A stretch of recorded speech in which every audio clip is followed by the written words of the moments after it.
White House is set to impose a new set of tariffs that could raise the prices on many goods here in the U.S. There's also growing concern the latest moves by President Trump could drive up inflation.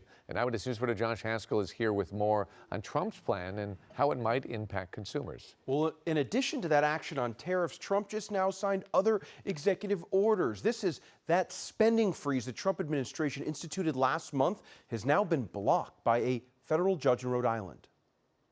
President Trump signing an executive order Monday imposing 25% tariffs on all steel and aluminum imports. This is the beginning of making America rich again. Back in 2018, Trump imposed a 25% tariff on steel imports and a 10% tariff on imports of aluminum. But today's tariffs are coming much earlier in his presidency as Trump sees them as a tool to force concessions on issues such as immigration, but also close the government's budget deficit. Financial markets fell after the announcement. The concern is with regard to how that impacts the economy and the price increase as you go throughout the supply chain. We're looking at automotive, we're looking at manufacturing, we're looking at aerospace. Canada is the largest supplier of steel to the U.S., followed by Brazil, Mexico, and South Korea. Trump's latest move would apply to all countries. The EU says it's prepared to respond to protect its interests. The imposition of tariffs would be unlawful and economically counterproductive. When this goes back and forth and we see these dynamics of everybody throwing tariffs on each other, it just leads to really everybody losing, right? Everybody facing higher costs. In other countries, leading to higher levels of unemployment. This, as the Trump administration's drive to downsize the government is facing challenges in court.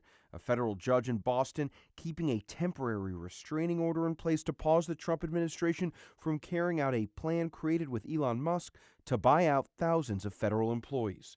And on Saturday, a federal judge blocked special government employees like those who work for Elon Musk's Doge from accessing sensitive and confidential information stored within the Treasury Department. No judge should frankly be allowed to make that kind of a decision. It's a disgrace. Musk on X saying the judge is protecting corruption and needs to be impeached now. Attacks on the judiciary have not reached these heights in a very long time in American history. And we're seeing the president using his entire pulpit and his advisors using their power to not merely claim that judges are ruling against them, but that they're somehow illegitimate.